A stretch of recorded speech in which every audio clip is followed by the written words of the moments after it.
ఆదికాండం 3వ అధ్యాయం 6వ వచనం. Genesis chapter 3 verse 6. స్త్రీ ఆ వృక్షము ఆహారమునకు మంచిదియు కన్నులకు అందమైనదియు వివేకమిచ్చు రమ్యమైనదియునై ఉండుట చూచినప్పుడు ఆమె దాని ఫలములలో కొన్ని తీసుకొని తిని తనతో పాటు తన భర్తకును ఇచ్చెను. అతడు కూడా తినెను. ఈరోజు మన అంశము రాజీ పడేవారు పెరిగిపోతున్నారు. రాజీ పడేవారు పెరిగిపోతున్నారు. టాపిక్ ఏంటంటే కాంప్రమైజర్స్ ఆర్ గ్రోయింగ్. మొట్టమొదటిసారి దేవాది దేవుడి యొక్క సన్నిధిలో ఆయన వారికి ఇచ్చినటువంటి సంపూర్ణ స్థితిలో ఉన్నటువంటి మొదటి దంపతులు ఆదాము అవ్వలు చేసినటువంటి ఆజ్ఞ అతిక్రమం గురించి బైబిల్లో ఇవ్వబడినటువంటి వర్ణన లేక వివరణను మనం ఇక్కడ చదివాం ఒక వచనంలో. దాంట్లో వారిద్దరూ రాజీ పడినట్లు దేవుడు చూపిస్తున్నాడు. కాంప్రమైజ్ అంటే రాజీ, కాంప్రమైజింగ్ అంటే రాజీ పడుట. ఇది దేవుడికి వ్యతిరేకంగా, మానవులకు వ్యతిరేకంగా ఎవరు చేయకూడనటువంటి ఘోరమైన పాపం. అది వారికి బహు నష్టాన్ని కలిగిస్తుంది, తెలిసినా తెలియకపోయినా. కానీ అది మానవ సమాజంలోనికి మొదటిసారి ప్రవేశించిన తర్వాత నుండి ఇక ప్రతి ఒక్కరిలో ఇది నిగూఢమైపోయింది. అందరూ ఒకే రకంగా కాంప్రమైజ్ అవుతారని నేను చెప్పట్లేదు, కానీ ఎక్కడో ఒక చోట కాంప్రమైజ్ అవ్వాలి అన్నప్పుడు అవ్వడానికి ఇష్టపడేటువంటి వారే ఎక్కువ. అండ్ ఇప్పుడున్నటువంటి ప్రస్తుత కాలంలో ప్రపంచంలో పాపం విస్తరిస్తోంది కనుక, పాపం విస్తరిస్తోందంటే దాని వెనుకున్నటువంటి కారణం ఏంటి? కాంప్రమైజ్ అనేది బాగా జరుగుతోంది కనుక పాపం పెరుగుతుంది. కాంప్రమైజ్ లేకపోతే పాపం ఉండదు. సో ఆ ప్రకారము మనుషులు కాంప్రమైజ్ చేస్తున్నారు. లోకస్తులు ప్రతిరోజు ప్రతి విషయంలో కాంప్రమైజ్ అవుతారు. కానీ దేవుడి సంబంధులు, క్రైస్తవ విశ్వాసులు అనేటువంటి వారు కాంప్రమైజ్ అవ్వకూడదు, కానీ అవుతున్నారు. క్రైస్తవ లోకంలో ప్రపంచవ్యాప్తంగా కాంప్రమైజ్ అనేది విస్తృత స్థాయిలోనికి వెళ్ళిపోయిందని చెప్పడానికి ఏమాత్రము సందేహము లేదు. ఇప్పుడు ప్రపంచంలో పెద్ద పెద్ద డినామినేషన్స్ యొక్క పెద్దలు, హెడ్స్ ఆఫ్ డినామినేషన్స్ అండ్ పెద్ద పెద్ద చర్చెస్ యొక్క పెద్దలు, పాస్టర్లు, వారు దేవుడి పరిశుద్ధతను, దేవుడు సంఘానికి పెట్టినటువంటి క్రమాన్ని గాలికి వదిలేశారు కనుకనే, కాంప్రమైజ్ చేశారు కనుకనే, వాక్యాన్ని వారు విస్మరించారు కనుకనే దేవుడు అసహించుకునేటువంటి LGBTQA+++++ అనేదాన్ని రానిచ్చారు. దాని తర్వాత ఇక ప్రస్తుతం మన దేశంలో అంత తెలియకపోయినా అమెరికాలో మొదలైందంటే ఇక్కడికి కూడా వస్తుంది. క్రిటికల్ రేస్ థియరీ అనేది, బ్లాక్ లైవ్స్ మ్యాటర్ అనేది, అంటే రేసిజం, ఒక జాతికి ఇంకొక జాతికి మధ్యలో ఉన్నటువంటి వివక్ష గురించి. ఇక విమెన్ ఆర్డినేషన్, స్త్రీలను బిషప్పులుగా, స్త్రీలను పాస్టర్లుగా, స్త్రీలను మరి సంఘ పెద్దలుగా అభిషేకించి వారికి దేవుడు ఇవ్వనటువంటి పరిచర్యను వీరి చేయడం, వారు తీసేసుకోవడం. అండ్ స్త్రీ పురుషులు సంఘముగా కూడి వచ్చినప్పుడు, సభల్లో కూడి వచ్చినప్పుడు వారికి బాహాటంగా బోధించే అధికారాన్ని, అవకాశాన్ని, స్త్రీలకు ప్రసంగించే అధికారం, అవకాశం స్త్రీలకు ఇచ్చేయడం. ఆ తర్వాత ఇక దాన్ని వారికి తోచినట్టు సంఘమును వారు డిజైన్ చేసుకుంటూ మార్చేసుకుంటూ వచ్చారు. చర్చి యొక్క స్ట్రక్చర్ మార్చారు, చర్చిలో ఉండాల్సినటువంటి స్టైల్ మార్చారు. కనుక ప్రపంచంలో ఈ రోజున చాలామంది వాపోయేది ఏంటంటే, ఇది చర్చా లేకపోతే థియేటరా, ఇది చర్చా లేకపోతే సర్కసా, ఇది చర్చా లేకపోతే కలెక్షన్ సెంటరా, ఇక్కడికి వచ్చేవాళ్ళు డబ్బులు ఇస్తారు, ఇక్కడ వీరు పెట్టింది డబ్బులు తీసుకోవడానికి. ఈ ప్రకారం వారు చేయడానికి గల కారణం ఏంటంటే కాంప్రమైజ్. ఇక ప్రసంగికులు, బైబిల్ బోధకులు దేవుడి వాక్యంతో ఆట్లాడుతారు కనుక, లేఖనములను వారు సరిగా బోధించరు కనుక, లేఖనములను వారు వంచుతారు, దాన్ని వక్రకరముగా బోధిస్తారు కనుక ఇక దేవుడి యొక్క సత్యం ప్రజలకు అందకుండా కాంప్రమైజ్ అయిపోతుంది. వారు అట్లా ఎందుకు చేస్తారంటే వారి పేరు ప్రతిష్ట కొరకు, వారి పదవి, వారి పైసా కొరకు. వారికి దేవుడి యొక్క పరిశుద్ధత గురించి, నశించిపోతున్నటువంటి మానవుడి యొక్క పాపస్థితి గురించి పట్టింపులు లేవు. భార్యాభర్తలుగా దేవుడి సంఘంలో, దేవుడి సన్నిధిలో, దేవుడి సేవకుల యొక్క ఆధ్వర్యంలో, ప్రజల సమక్షంలో పరిశుద్ధమైన ప్రమాణాలు చేస్తారు. కానీ తర్వాత వెంటనే ఒకరినొకరు మోసగించుకోవడం, ఒకరికి ఒకరు వ్యతిరేకులైపోవడం, ఒకరి నుండి ఒకరు వేరైపోవడం అంటే కాంప్రమైజే కదా. తల్లిదండ్రులకి పిల్లలకి పడట్లేదు అంటే కాంప్రమైజే కదా. అండ్ ఈ రోజుల్లో చాలామంది తల్లిదండ్రులు, క్రైస్తవ తల్లిదండ్రులు ఎట్లా ఉన్నారంటే, వారి పిల్లలు మరి ఆత్మీయముగా దేవుడితో సంబంధించబడినటువంటి వారిగా సురక్షితంగా ఉన్నారా అన్నది బొత్తిగా పట్టించుకోవట్లేదు. కానీ వారు భౌతికంగా ఆరోగ్యంగా ఉన్నారా, భౌతికంగా మానసికంగా బాగా పరిపక్వత చెంది, అంటే వారికి ఉన్నటువంటి ఎడ్యుకేషన్లో వారు బాగా రాణిస్తున్నారా, స్పోర్ట్స్లో బాగా రాణిస్తున్నారా, ట్యూషన్కి వెళ్ళి బాగా నేర్చుకుంటున్నారా, ఎక్కువ మార్క్స్ సంపాదిస్తున్నారా, కాంపిటేటివ్ ఎగ్జామ్స్ కొరకు సిద్ధపడుతున్నారా, రెప్యూటెడ్ ఇన్స్టిట్యూషన్స్లో చేరగలుగుతారా, చేర్చాలి అనే తాపత్రయం, అండ్ హై పేయింగ్ జాబ్స్ అంటే ప్రెస్టీజియస్ కంపెనీస్లో అధిక జీతాలతో పనిచేసి బ్రతకగలరా అన్న ఆ యొక్క ఆలోచన ధ్యాసలో ఉన్నారు కనుక వీరి ఆత్మలు రక్షించబడకపోయినా, వీరు పరలోక రాజ్యానికి నిత్య జీవానికి వారసులు కాకపోయినా పర్వాలేదన్నట్టు కాంప్రమైజ్ చేస్తున్నారు.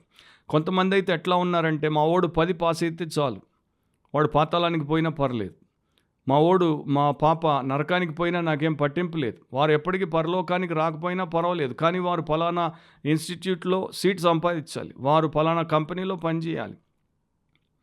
ఎంతోమంది మా బిడ్డల్ని అమెరికాలో, లేకపోతే కెనడాలో, లేకపోతే యూకేలో, లేకపోతే ఆస్ట్రేలియాలో, లేకపోతే సింగపూర్లో, లేకపోతే జర్మనీలో చదివించాలి, లేకపోతే రష్యా పంపించాలని తాపత్రయపడుతున్నారు. కానీ మా బిడ్డలు పరలోకంలో దేవుడితో మాతో ఉండాలి అనేటువంటి తాపత్రయం లేదు. అసలు వీరు ఉంటే కదా వారు వీరితో ఉంటారు అన్న ఆలోచన వచ్చేది. కాంప్రమైజ్. మళ్ళీ వీరు చర్చికి రాకపోతే, బైబిల్ చదవకపోతే, దేవుడి పేరు ఎత్తకపోతే వీరి గురించి మనం మాట్లాడాల్సిన అవసరమే లేదు. లోకస్తులు, corrupt people will always compromise. పతన జీవులు ఎప్పుడు కాంప్రమైజే చేస్తారు.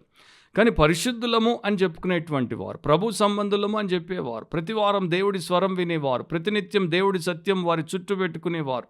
బైబిల్లో మాత్రమే కాదు, ఇంటి గోడ మీద ఉంటుంది, బ్యాగ్ మీద ఉంటుంది, సెల్ ఫోన్ కవర్ మీద ఉంటుంది, స్క్రీన్ సేవర్ అంట దాని మీద ఉంటుంది, ప్రతి చోట ఉంటుంది, ఫ్రిడ్జ్ తీసిన ప్రతిసారి వచనం కనపడుతుంది. ఇట్లాంటి వారు ఈ రకంగా కాంప్రమైజ్ చేయడం అనేది అది దారుణం అండ్ అది నేరం.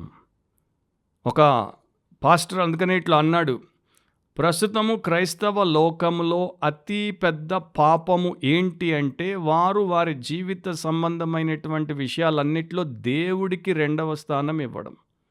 దేవుడిని తీసేశారు మొదటి స్థానం నుండి. దేవుడిని మొదటి స్థానం నుండి తీసేసినప్పుడే ఆయన నీకు దేవుడు కాదు, ఇక ఆయన నీకు ఉపయోగపడట్లేదు, అండ్ ఆయన నీకేమీ మేలు చేయలేడు. సో దేవుడిని సెకండ్ ప్లేస్లో పెట్టేసావంటే, సెల్ఫ్ ఫస్ట్ ప్లేస్లో ఉన్న సొసైటీ ఉన్న సేటన్ ఉన్న అది నాశనమే. సో మనుషులు కాంప్రమైజ్ అవుతున్నారు. ఇక్కడ హవ్వ ఆదాములు కాంప్రమైజ్ అయ్యారు. హవ్వ ఆ యొక్క పండును చూసినప్పుడు తీసుకొని, బైబిల్లో మనం చదివాం వచనం ఎట్లా ఉంది, ఆమె దాని ఫలములలో కొన్ని తీసుకొని తిని, ఫస్ట్ ఆమె కాంప్రమైజ్ అయింది, తనతో పాటు తన భర్తకును ఇచ్చెను, అతడు కూడా తినెను, ఆయన్ని కూడా కాంప్రమైజ్ చేపిచ్చేసి. సో భార్యలు భర్తలను కాంప్రమైజ్లోనికి లాగేస్తున్నారు, భర్తలు భార్యలను కాంప్రమైజ్లోనికి లాగేస్తున్నారు, తల్లిదండ్రులు పిల్లల్ని కాంప్రమైజ్లోకి లాగేస్తున్నారు, పిల్లలు తల్లిదండ్రులను కాంప్రమైజ్లోనికి లాగేస్తున్నారు.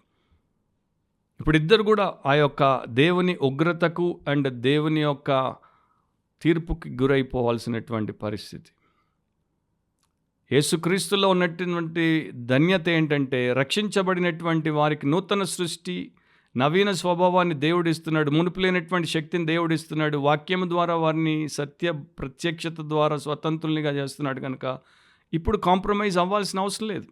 ఇప్పుడు నీవు దేవుడికి భయపడి లోబడి సరైన తీర్మానము చేస్తే నువ్వు కాంప్రమైజ్ అవ్వవు, నువ్వు ప్రతిదాన్ని కూడా జయిస్తావు, దేవుడి కొరకు అన్కాంప్రమైజింగ్గా జీవించవచ్చు.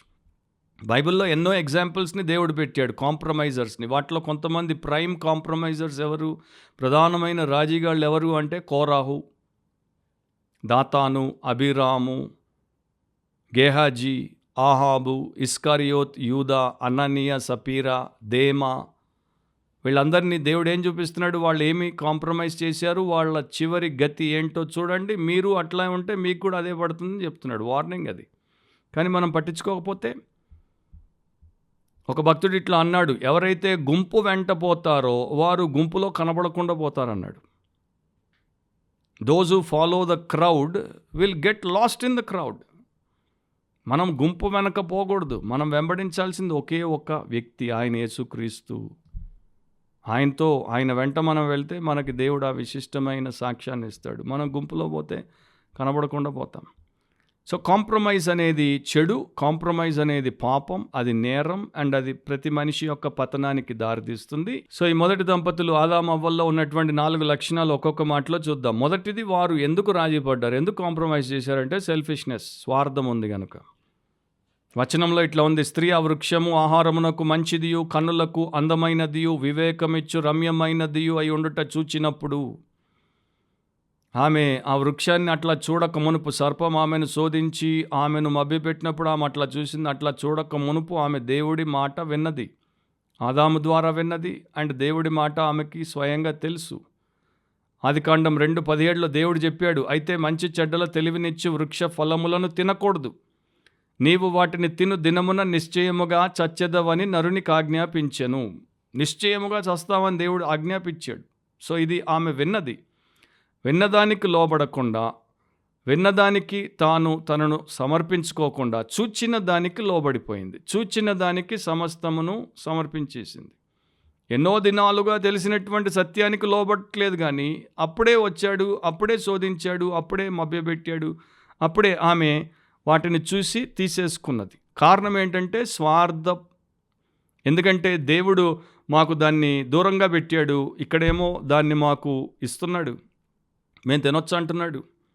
సో స్వార్థం అన్నమాట. అంటే మాకు దేవుడు ఏదో శ్రేష్టమైన దాన్ని ఇవ్వకుండా దూరం పెట్టాడు, మేము దాన్ని తీసుకుని ఆ శ్రేష్టమైన దాన్ని పొందుతాం. సో సెల్ఫిష్నెస్ ఎప్పుడు కూడా I can get something better అన్న ఆ యొక్క అబద్ధంతోనే ముందుకు తీసుకెళ్తుంది. సో దేవుడు ఏం చెప్పాడు, ఈ ఒక్కటి తప్ప వనంలో ఉన్నటువంటి ప్రతి పండును నిరభ్యంతరంగా తినొచ్చు అన్నాడు. కానీ ఎప్పుడైతే వారు దేవుడికి వ్యతిరేకంగా స్వార్థంతో పాపం చేశారో, తర్వాత ఆయన వారిని ఏదెన్లో నుండి బయటికి గెంటేశాడు, వారికి ఒక్క ఫలము లేకుండా చేశాడు. రాజీ పడ్డం అనేది భయంకరమైన విషయం. 1913లో అమెరికాలో మొట్టమొదటిసారి ఇన్కమ్ ట్యాక్స్ ప్రవేశపెట్టారు. అప్పుడు ఒక సెనేటర్ దానికి వ్యతిరేకంగా పోరాడుతూ అన్నాడు, ఈ రోజున February 25, 1913 అనుకుంటాను, 1% ఇన్కమ్ ట్యాక్స్ అని ప్రభుత్వం దీన్ని ప్రవేశపెడుతుంది. మనము ఆ 1% అని కాసింత తలుపు తీస్తే కొన్ని రోజుల్లో అది లోపలికి వచ్చేసి 5%, ఇంకా ఎక్కువ శాతం అయిపోతుంది అన్నాడు. అట్లే అయిపోయింది ఇప్పుడు. సో తెలుగులో, తెలంగాణలో ఒక సామెత ఉంది, ఇసుంట రావే అంటే ఇల్లంతా నాదే అందంట పని మనిషి. కాసింత రా అంటే మొత్తం. సో ఆ ప్రకారం కొంత కాంప్రమైజ్ అవుతే, కొంత డోర్ తీస్తే మొత్తం అంతా కూడా దోపిడీ అయిపోతుంది. రెండవది, వారిలో మనకు కనపడే లక్షణం ఏంటంటే ప్రైడ్, గర్వం. వారు దేవుడికి భయపడలేదు, దేవుడిని వారు ఘనపరచలేదు, దేవుడి ఆజ్ఞ గురించి వారు పట్టించుకోలేదు. ఆదికాండం 2:17 దేవుడు ఏం చెప్పాడు, నీవు వాటిని తిను దినమున నిశ్చయముగా చచ్చెదవని నరునికి ఆజ్ఞాపించెను. కానీ ఆదికాండం 3:4 సాతాను ఏం చెప్పాడు, అందుకు సర్పము మీరు చావనే చావరు. జస్ట్ ఇమాజిన్, ప్రతిసారి మనకు కూడా ఇది ఎదురయ్యేటువంటి అంశం. దేవుడేమో ఇది జరుగుతుంది అని ఖచ్చితంగా చెప్తున్నాడు, సాతాను ఏమో అది జరగనే జరగదు, నిశ్చయంగా చస్తారు, చావనే చావరు. సో ఆదాము అవ్వలు నిశ్చయంగా చస్తారు అన్నదాన్ని నమ్మలేదు, చావనే చావరు అన్నదానికి నమ్మేసి లోబడిపోయారు. అంటే దేవుడి కన్నా ఎన్నో దినాలుగా దేవుడిని సృష్టికర్తగా చూశారు. వారు నడిచే నేల, వారు చూచే నింగి, వారు తాగే నీరు, అన్నిటినీ ఆయన సృష్టించాడు. సర్పం ఆయన చేత సృష్టించబడినటువంటి ఒక జీవి, దాని మాటను వారు నమ్మేసి ఆయన్ని కాదనేశారు. చూడండి, అది వారిలో ఉన్న గర్వం. అది almost they said, God we want to kick you out of our lifes. దేవా, నిన్ను మా జీవితాల్లో నుండి బయటికి తన్నేస్తున్నాం. దేవుడు తర్వాత వారిని ఏదైనా వనంలో నుండి, ఆయన సన్నిధానంలో నుండి బయటికి తన్నేసాడు. సో ఇది గర్వం. మనిషి దేవుడిని లెక్క చేయట్లేదు అంటే దేవుడిని బయటికి ఇంటి నుండి గెంటేసాడు, జీవితం నుండి గెంటేసాడు, డోర్ వేసేసాడు దేవుడి ముఖం మీద. ఆ గర్వంతో వారు మేమిక దేవతలమైపోతాం, మాకు ఏ నిషేధాలు ఉండవు, ఇది తినొద్దు, అది తినొద్దు, ఇది అనొద్దు, అది చదవద్దు, ఇది వినొద్దు, అది చూడొద్దు, ఇక్కడికి పోవద్దు, అక్కడ ఉండొద్దు, వారితో తిరగొద్దు అనేవన్నీ దేవుడు చెప్తుంటాడు. మేమే దేవతలం అయిపోతే ఇక అవన్నీ ఉండవు కదా. అయిపోయారు, బయటికి గెంటేయబడ్డారు దేవుడి సన్నిధి లేకుండా. ఆ రోజు ఆత్మీయంగా చచ్చిపోయారు. దేవుడు చెప్పింది జరిగిపోయింది. వాడు చావనే చావరు అన్నాడు, కానీ దేవుడు చెప్పినట్టు చచ్చిపోయారు ఇద్దరు. కనుక దేవుడితో సంబంధం తెగిపోయింది. అపరాధాల్లో, పాపాల్లో చచ్చిపడిన మనుషులు బయటికి గంటేయబడ్డారు. మూడవది ఫూలిష్నెస్. దేవుడు పని కట్టుకొని మరీ ఆదాము అవ్వలకు వారి సంపూర్ణ స్థితిలో వారు ఆయనతో సహవాసంలో అన్యోన్య సహవాసంలో ఉన్నప్పుడు ప్రతిదినం వారు కలిసి ఆ యొక్క ప్రేమతో కూడుకున్నటువంటి సహవాసం చేస్తున్నప్పుడు స్పష్టంగా చెప్పాడు. ఆయన్ని చూసిన తర్వాత ఆ ఏదేనును వారు సేద్యం చేస్తున్నప్పుడు దాన్ని చూసిన తర్వాత అక్కడ ఉన్నటువంటి ప్రతి విషయాన్ని చూసిన తర్వాత వారు ఎంత రుణపడి ఉండాల్సింది, ఎంత జ్ఞానంతో ఉండాల్సింది, ఎంత వివేకమును వారు ఇవ్వాల్సింది. వారికి ఆల్రెడీ దేవుడు పరిపూర్ణమైనటువంటి వివేకం ఇచ్చాడు. కానీ స్త్రీ ఆ వృక్ష ఫలములను చూసినప్పుడు వివేకమునిచ్చు, అంటే వారికి లేనిదేదో ఇస్తున్నట్టు. ఆల్రెడీ దేవుడు వారికి ఇచ్చాడు. ఇచ్చిన దాన్ని వారు సక్రమంగా ఉపయోగించుకోలేదు కనుక మూర్ఖత్వంలోనికి వచ్చేసారు, మోసపోయారు. అందుకని వారు ఆ నిషేధించబడినటువంటి ఫలమును తిని మూర్ఖురాలు తిన్నది అండ్ ఆయన్ని కూడా మూర్ఖుడిగా మార్చేసింది. 4వది డిగ్రేడేషన్, దిగజారుట. ఆదికాండం 3:7 అప్పుడు వారిద్దరు కన్నులు తెరవబడిను, వారు తాము దిగంబరులమని తెలుసుకొని అంజూరపు ఆకులు కుట్టి తమకు కచ్చడములను చేసుకొనిరి. సో అప్పటిదాకా వారి కన్నులు ఈ విషయంలో అంటే వారి యొక్క అధమత్వాన్ని చూచుకోవడంలో తెరవబడలేదు. సో వారు అమాయకత్వంలో ఉన్నారు, అమాయకులు. చిన్నపిల్లల్ని చూడండి, అందరి ముందుకు ఏమీ అస్సలు ఒక్క వస్త్రపు నూలు పోగు లేకుండా వచ్చేస్తారు చిన్నపిల్లలు. పెద్దలు అట్లా బుద్ధున్నోళ్ళు, మెంటల్ అవ్వనోళ్ళు. చిన్నపిల్లలు అట్లా వచ్చేస్తారు. వీళ్ళు కూడా అట్లా ఉన్నారు, చిన్నపిల్లలాగా అమాయక స్థితిలో. కానీ ఎప్పుడైతే కన్నులు తెరవబడ్డాయో, కన్ను మిన్నుకొచ్చి పాపం చేసినప్పుడు కన్ను తెరవబడింది కనుక వెంటనే వారికి వారి యొక్క అధమ స్థితి అర్థమైపోయింది. మేము దిగంబరులం, మేము మా యొక్క పాపాన్ని, మా యొక్క నగ్నత్వాన్ని, నీచత్వాన్ని ఎక్స్పోజ్ చేస్తున్నాం, దాన్ని కప్పేసుకోవాలి ఇప్పుడు అని చెప్పేసి వారు అప్పుడు తేరుకున్నారు. కానీ అప్పటికి ఆలస్యం అయిపోయింది. తప్పు చేసిన తర్వాత తేరుకోవడం కాదు, తప్పు చేయకముందే తేరుకోవడం మంచిది. హత్య చేసి జైలుకి వెళ్ళిన తర్వాత బుద్ధి రావడం కాదు, హత్య చేయకముందే బుద్ధి కలిగి ఉండడం మంచిది. సో వీరు ఆ చిల్లర, ఆ పండు కోసం, దానికోసం ఎంత గొప్ప ధన్యతను కోల్పోయారో చూడండి, ఎంత మోసపోయారో చూడండి. అందుకనే ఓ పాస్టర్ అనేవాడు, it is impossible to compromise with sin and conquer it at the same time. పాపముతో రాజీపడి పాపమును జయించుట ఒకే సమయంలో సాధ్యము కాదు. రాజీ పడితే ఓడిపోతావు, అది జయిస్తుంది. రాజీ పడకపోతే అది ఓడిపోతుంది, నువ్వు జయిస్తావు. ఒక కాలేజీలో విద్యార్థి ఓ పోకిరి చేష్ట చేశాడు. సో కాలేజ్ ప్రిన్సిపల్ పిలిచి మందలించాడు. అప్పుడు సర్ది చెప్పుకోవడానికి ప్రయత్నం చేశాడు ఆ విద్యార్థి. ఆయన అన్నాడు, నేనున్న పరిస్థితిలో ఈ కాలేజీలో ఇంకెవడున్నా అదే చేస్తాడు సార్. మీరు నాకు ఈ కాలేజీలో ఒక 10 మంది అట్లా చేయని వాళ్ళని చూపించండి సార్. ఇప్పుడు ఆయన అన్నాడు, ఆ 10 మంది గురించి నువ్వు చెప్తున్నావు కదా, అట్లా చేయని వాళ్ళు, వారిలో నీవు అట్లా చేయకపోతే నువ్వు మొదటి ఓడవయ్యేవు కదా. నువ్వు రాజీ పడకుంటే నువ్వు అక్కడ నమూనాగా, మాదిరిగా, ఇతరులకు మేలుకరంగా ఉండేవాడివి కదా. నువ్వెందుకు అట్లాంటి పరిస్థితుల్లో అందరూ అట్లే చేస్తారని ఆ అధములను నీకు ఎగ్జాంపుల్గా పెట్టుకొని అధముడు అయిపోయావని తిడితే కానీ ఆయనకి బుద్ధి రాలేదు. సో అదే ప్రకారము లోకంలో వీరు చేస్తున్నారు, వారు చేస్తున్నారు. నాతో కొంతమంది అనేవారు, పెద్ద పెద్ద పాస్టర్లే చేస్తున్నారు, మేమేంటి? బిషప్పులే చేస్తున్నారు, మేమేంటి? మీరేంటా? వారు మీరు ఒకటే, రాజీ పడేటువంటి వారు. మనం చూడాల్సింది పాస్టర్లని, బిషప్పులని, లేకపోతే ఇంకొకరిని కాదు. మనం చూడాల్సింది యేసు, విశ్వాసమున కర్త, దాన్ని కొనసాగించువాడైన యేసు వైపు చూచు మీ ఎదుట ఉంచబడిన పందెంలో ఓపికతో పరిగెత్తమన్నాడు. ఓపిక ఎందుకో తెలుసా? రాజీ పడకుండా ఉండడానికి, తట్టుకోవడానికి, ఎండ్యూర్ చేయడానికి. ఆయన వాక్యము సత్యం, ఆయన చెప్పింది తప్పక నెరవేరుతుంది, అది ఖాయం. సో మరోసారి నీ వాక్యమే సత్యం అనే దేవుడి యొక్క సత్య బోధను మనకు దేవుడు వినిపించేంత వరకు గుర్తుపెట్టుకుందాం. జీవితంలో రాజీ పడకూడదు. నేను పెద్దవాటిలో రాజీ పడట్లేదు, హత్య చేయట్లేదు, దోపిడీ చేయట్లేదు. కానీ అబద్ధాలు చెప్పినా, లేకపోతే ఇంకో చిన్న పాపం చేసినా రాజీ పడితే, సంధిస్తే అంతే, ఇక సమాధికే తీసుకుపోతుంది. కనుక దానికి అవకాశమే లేకుండా అట్లాంటి అవమానకరమైనటువంటి ఆలోచనలను, జీవిత విధానాన్ని ఇప్పుడే దేవుడి ఎదుట ఒప్పుకొని విడిచిపెట్టి, క్షమించబడి, శుద్ధి చేయబడి యేసును మన ఎదుట పెట్టుకుందాం. యేసు మరణానికి కూడా రాజీ పడకుండా పోయాడు. ఎన్నడూ సాతానుకు లొంగలేదు. సో ఆదాము అవ్వలు ఎక్కడ విఫలమైపోయారు, యేసుప్రభు అక్కడ విజయాన్ని సాధించాడు. యేసు మనకి మాదిరి, ఆయన ఉత్తముడు. ఆ ఉత్తమమైన జీవితాన్ని మనము అనుకరించుదుముగాక. ప్రభు అయిన యేసుక్రీస్తు యొక్క అపారమైన కృప మీ ఆత్మలకు తోడైండునుగాక. ఆమేన్.